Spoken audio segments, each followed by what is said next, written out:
right, folks, we're back, and it's the morning call with Tom Dabertin on WJOB, and we've got callers, so we're going to go right to the callers. Thank you for being so patient. Good morning. You're on the air.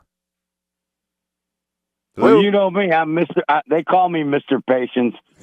Yes, they call you a lot of things. Look, yes, they do. I mean, this is. I'm sure you want to talk about Donald Trump and some of his peace efforts, but these taxes, Mad Mac, are just crazy. I mean, the state of Illinois, by the way, the state of Illinois is also going to ban all containers less than 6 ounces at hotels, which means you'll no longer be able to get a little sampler for shampoo or for for soap or for mouthwash or anything like that, or the small little water bottles. They're banning those as of July 1st in Illinois. Why? Because they said that they're environmentally unsound. Okay, if anybody look at the plumbing that the disposal of plumbing that comes out of the state mansion where Pritzker and his gigantic 700-pound wife live?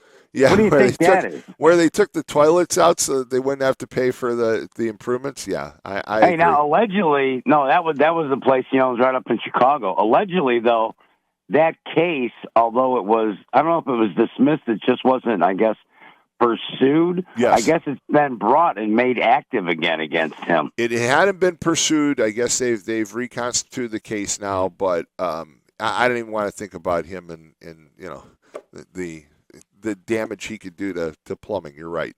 I don't know why you're so concerned about Illinois, because if they just keep creeping the taxes up little by little. But hey, by the way, all you people in Illinois thinking about moving to Indiana, don't come here. We hate your guts. We hate everything to do with you. And if you do move in near me, I'll burn your house to the ground. Stay in Illinois. You're doing great over there. Well, wonderful place to live. Well, and if you're looking to move, look to the west. Go to Iowa. Screw that place up. Well, you know what? Here's the problem. They moved to Indiana, and then they want the same. They have the same expectations in Indiana that they had in Illinois, and they've driven up our price. For example, if you drive 50 miles south of here, the cost of fuel is a lot less than it is in this area. Why? Because there's such a demand from the people in Illinois. So I know you're being facetious, but there's an amount of truth to what you're saying. Why do we get screwed on gas? That's one thing I don't understand, because as soon as you get south there, it's cheaper, yet we live right next to the refinery that makes the gas for like a third of the country here. Yes, why are we paying the most? We should be getting that stuff for like 99 cents. Look, when I was in college, I was told that the price of gasoline was largely dependent on, amongst other things, the cost of transportation. So living in Whiting, you ought to be able to. It should be the cheapest gas anywhere, but the most expensive gas in the region is the BP oil gas station on Indianapolis Boulevard, right at New York and the Boulevard, and you could walk from BP with the gasoline in a bucket. I mean, there's no delivery charge. It's right there. It is literally, you can smell it, you can see it. It's just down the street, and it's the most expensive gas around. So you're right about that. The cost of transportation really is not an impact. So a couple things real quick. I went and saw Mission Impossible last night. How was it? Who's the producer there today, by the way? It's Matt. Matt, did you see Mission Impossible? I did not, but I do want to go see it. I got to tell you, for 2 hours and 49 minutes, the dumbest story I've ever seen. Really? And I get, I'll give Tom Cruise all the credit in the world. Hey, you're hanging by your wiener on an airplane going down a valley with like another plane attacking you, and you're driving with your foot. Good for you. I get it's amazing. Amazing the stunts he does and the risks he takes. But it's like D-Lo with these podcasts. Like I was going to say, it's like D-Lo. D-Lo hanging from an airplane by his wiener, really? D-Lo thinks just the idea of having a radio station is filling time. No. It's quality. It's something people want to listen to. When you take this show today and rerun it, it's not a podcast. It's called a replay, okay? Just to clarify. Sure. But I digress. But Mission Impossible, Mission Impossible, the not worth dumbest it. Story. It was like you had to. It was just insane. In the stunts went on for one plane ride went on for a half hour. Oh. He's doing things you could. He held his breath for like an hour and a half, and he made it. Yeah, I know that happens every day. Yeah, no, It's just idiotic. that's when a movie drags on 2 hours and 49 minutes. It's too long. You're Oh, right. There's just too much action. You go to see an action movie like Mission Impossible, but if it's too much, if it's over the top, that was my one of my biggest criticisms about Daniel Craig as James Bond. They did too much action. Okay. yeah, and there was no intellectual reason to watch the movie. Nothing to do. Who is the enemy here? What's drawing us in? You know? Right. I mean, And Tom Cruise. Sean Connery as James Bond was much better than Oh, any of the fantastic, others man. because you're right. There was that intellectual challenge. You had to figure things out. They didn't just show you everything. But And a computer cannot be your nemesis. Oh, we oh, got to fight this. AI. Oh my! Listen, it's not interesting. It's not. I don't want to watch paint dry. I'd rather poke my no, they eyes should have out. they should have like Mission Impossible. You should be taking on like state government in Illinois. Now It's there called would be now, movie impossible. well there would I be got a there would quick. be a I got a quick. challenge. Well, hey, I got a quick question. Sure. I thought when we had this thing that because we're ruining the planet. We all know that. You know, you got a nice car, you ruin the planet. Matt's got a bicycle, he's ruining the planet. I'm out, playing pickleball. I'm ruining the planet because we're all human beings just ruining the planet. Now, I remember, it's correct me if I'm wrong, and I know I'm not, but that we're making the planet hotter. The ice caps melt. The water is going to rise and flood our everything, and we're all going to die, right? Okay, remember when you used to read the Sunday comics, and they used to have those informative sections in the Sunday comics in the Chicago Tribune, and you're absolutely right. They predicted in the 1960s that by the 1990s, the city of New York would be 5 feet underwater. Yeah. So I heard a conversation on the radio, and it was between Get Down on My Knees Dave from Gary, the guy who, there's not a political ass he wouldn't kiss no matter what. Oh, that would be Dave from Lily White Miller Beach, and Deedlo on the radio. And Dave says, "Come out to the house here. We got the beach is now 100 yards wide. The water went down." Well, look, the Great Lakes fluctuate. How could that be? Well, the Great Lakes fluctuate for a lot of reasons, and so you're right. Though you can see a difference. You can see a difference in the length of the beach. The ice caps melted. The water's going up. We're all dead. Well, once again, they've told us look.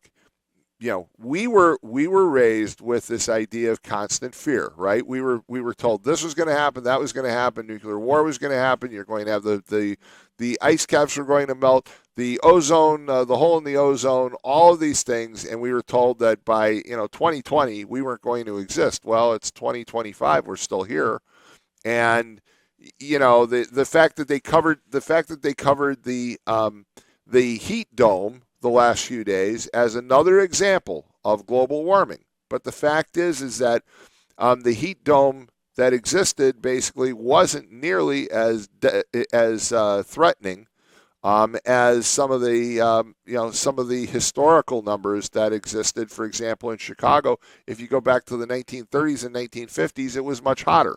So you can't really blame global warming for the recent heat. It was just the rite of passage. It's summer and it gets hot. Blame humans and industry and all that good stuff. But hey, I saw this. You had the lieutenant governor in there on Monday, and I've been saying the same thing for years and years and years. You legalize dope and you legalize weed, and you're going to end up with problems. And what happens with the state of Michigan?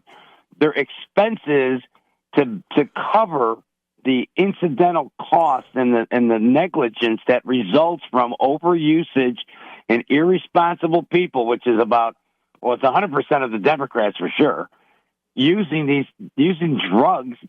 It never works out. Well, expenses are way higher. Colorado is now in financial trouble. Well, state of Illinois. Yeah, but these guys doing these legal weed places, None of them are making money. Michigan, yeah, it's so cheap. Everybody goes there to buy it. And then, of course, everybody in Michigan is now using drugs. And what's going to happen to them? The same thing as Oregon and Washington. They've had to reverse policy entirely, 180 degrees, because they have so many people now getting hooked on drugs. The rehab facilities are overwhelmed. They don't know what to do with it, and they don't know how to pay for it all either. Well, again, we build these things as a solution to everything. Okay, we're going to legalize gaming. We're going to legalize marijuana. We're going to legalize all of these different items. We're going to put a tax on them, and it's going to make such a surplus for government that we're not going to have property taxes anymore. But that's never happened. Okay, it's never happened anywhere in the United States where, because of the legalization of certain items and the taxes that they bring in, that they've actually eliminated property taxes that existed before. So the claim that this is going to reduce your taxes, and if you allow people to smoke marijuana, buy marijuana-laced products, it's going to make a fortune on it, and you're going to reduce taxes. In reality, it doesn't, and you are right that it adds additional costs to government, because then you have the issue of what do you do with the individuals that are basically addicted, and you've got some additional social and all costs. the detrimental effects. Kids not showing up for school. Kids getting hooked on this crap early and then moving on to other things. These kids that grow in Crown Point, the whole place all messed up down there. Come on, parents, watch these kids, man. Not sure what you're talking about in Crown Point. What are you talking about? The girl was a graduate of Crown Point, was killed in an automobile accident, and everybody was all drunk and high. Oh, yes. Okay. Terrible accident, Yes, terrible thing to happen. Well, look, you know what? what? You got to watch your kids, guys. You got to look in their drawers when they're gone. You got to look on their phone. If you trust your kids, you're out of your mind. I went for a bike ride on Monday with Donna. We're crossing Indianapolis Boulevard near our home, and a car is driving very, very slowly, erratically down Indianapolis Boulevard. And as the guy drives by, it was a white, older Toyota, and both of us just looked at each other, and it was like, wow. Could you smell the marijuana coming out of that car? And the guy just had this he had this look on his face. He wasn't even sure where he was driving. And it's frightening, because we're crossing the street and realizing this guy had no idea that we were even there. I mean, as far as we could have, he could have run us over. He would have never known it. Just terrifying. Just terrifying. Hey, how do you run a radio show yesterday and you don't mention Donald Trump and what he just did over the weekend? Well, it's pretty amazing. It's pretty amazing whether you like Donald Trump or not. He pulled off something nobody else has, and I'm not talking about the 14 bunker buster bombs. I'm talking about the fact that he said this would lead to a ceasefire and that it would lead to a fragile peace, which is holding right now in the Middle East, which is amazing. All right. He's also the entire Middle Eastern bloc of countries basically stayed silent and did not take sides in the conflict. It's a lot of it comes down to Donald Trump. That trip that he made to Saudi Arabia and some of the Middle Eastern countries 2 months ago that the media pundits were all over the place on. Well, the fact is that he laid the groundwork for a lot of what's going on there. And don't forget what happened with India and Pakistan. They're nominating him for a Nobel Peace Prize because they said they were on the brink of a nuclear war, and he brought them back from the brink personally. He personally engaged in trying to keep them from blowing each other up. So whether you like the guy or not, he's doing something right. I love Donald Trump. Have a good show, brother. All right, take care. 845-1100. We have another caller? We do. Well, good morning. You're on the air. Hey, good morning. I don't know whether you covered this. I got into this a little late this morning, but I don't mean to bash Illinois, just, make this a day of bashing Illinois. But I remember when everything was going to save Illinois. The lottery was going to save Illinois. It's been a while since I hit the taverns, but the taverns in Calumet City, at least, a lot of them had poker machines that were all state regulated, run by the state. Basically, they kicked the outfit out and they took over gambling. So that was another sin tax. When I started smoking cigarettes in probably 1984 1984, 1985, somewhere in there, they were 85 cents a pack. You know, this is in Indiana. That was the Indiana price, was 85 cents a pack. Now there's another $1 going on it. I think it's going to be right around $12 a pack now in Indiana. Somebody could call in that smokes and correct me if I'm wrong. They're adding another dollar in Illinois, that's for sure. And don't forget that Illinois, you're right. The lotto, they put additional taxes on alcohol. They put a sales tax on food and beverage. They put then of course they legalized marijuana. That was going to be the solution to Illinois' financial problems. So, you know, what do you legalize next? I mean, they have wheel taxes, they have taxes on absolutely everything. You know, let me just go ahead. I think I know what's going to be next. What is it? And I truly believe this. I believe it's going to be prostitution. Well, you know what? I was just going to say the same thing. What do you legalize next to get tax monies? Do you legalize prostitution? Look, taxes here, just to give an example, I said that I went down to Florida last weekend. My wife and I celebrated her birthday down there. I look online, Travelocity says you can rent a car from Hertz for $33 a day. Okay, $33 a day isn't bad. Guess how much that car actually cost per day? I couldn't even get 115. No, it was $58.65 with all the local taxes that were added on. Yep. So, you know, $33 sounds great, and you click, oh, yep, I'll rent that car. 4 days, $33 a day. You say, oh, yeah, it's going to cost me, you know, round off with taxes, you figure $150. No, it didn't cost $150. It cost well over $200. It cost almost $250. I mean, one other thing. Go ahead. One other thing I morning, I just saw. I didn't really get in depth with the article, but the woman, I believe her last name is Gates. I believe Chicago Teachers Union had something to do with the Chicago teachers. I believe she's the president of the Chicago Teachers Union. She is wanting the Chicago public schools to take out over $500 million loan. I don't know if you got the Google machine there. Because they just signed a $1.5 billion contract, 4-year contract, and Chicago Public Schools, I believe July 1st, are going to be that's the end of their fiscal year, beginning of the new fiscal year. Yes. And there is I believe it was close to $500 million hole in their budget that she wants the CPS to take a loan out for. Now, I can go get a loan because I have a job, which allows me to repay the loan. I'm not an MBA, but I don't understand in what way the Chicago public school system creates revenue in which they're going to pay back a loan. Now, I'm being facetious here because we all know it's going to be the taxpayer that ends up paying that back. Absolutely. And by the way, somebody just texted me, don't forget when you were talking about the litany of taxes in Illinois, don't forget that there's also a tax on plastic bags. Yes. Plastic bag tax. That was going to solve everything too. Yeah, they are just I don't know. And look, your question about borrowing money. Banks will loan money to the state of Illinois and to the city of Chicago for the teachers union. They'll loan the money. It's what the rate's going to be that's the problem. Yeah. Oh, yes. It's going to be almost illegal. I mean, it'll be borderline illegal, the rate that they have to pay.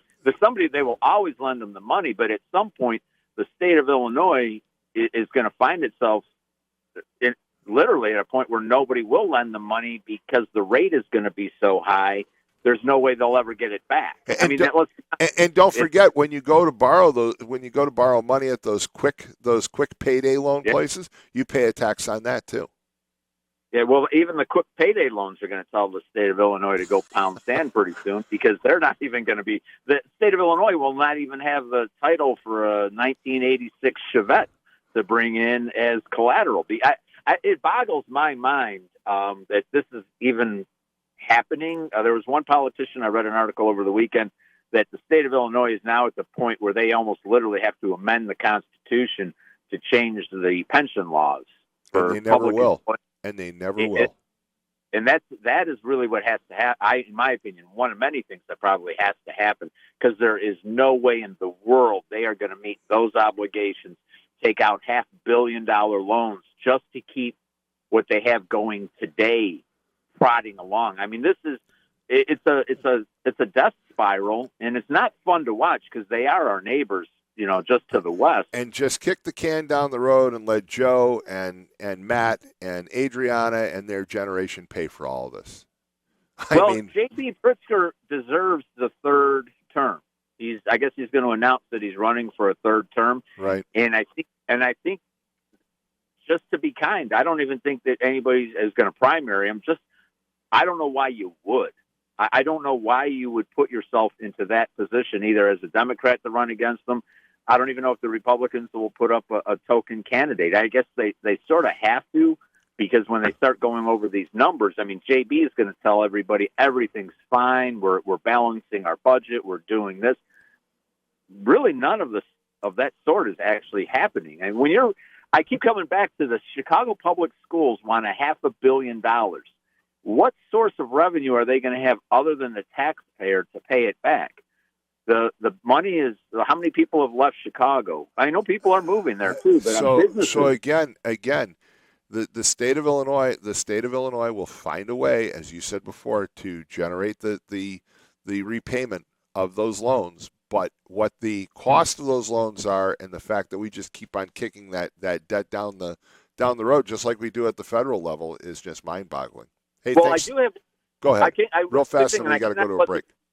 I cannot let the state of Indiana off the hook either. Everything was hunky dory. It seemed we had money, and then what was it? A couple of billion shortfall. Is that just my imagination, or did it seem like, oh man, we're slightly below? How many times did we hear revenues were greater than expected? Revenues were greater than expected, a little better than expected. Yeah, there were a couple of down times, or down quarters, or down months. I understand that. But it does seem a little fishy to me that 1 minute the state of Indiana, we're in high cotton, baby. We're really doing well. And then you turn around and like, no, there's a major shortfall. Once again, I understand the need for taxes. I understand the need for services. But where is the local level, and I wouldn't call it Doge because people don't like the term Doge, but where's the commission, the state commission or the county commission or the local commission on looking at government efficiency and controlling costs? It should exist. Hey, thanks for calling. We're going to take a quick break. It is the morning call with Tom Dabertin on WJOB, 1230 AM, 104.7 FM, the TuneIn app, and JED TV. We'll be right back after these commercial announcements. We'll do traffic and weather together. If you're on hold, stay right there. We'll be right back.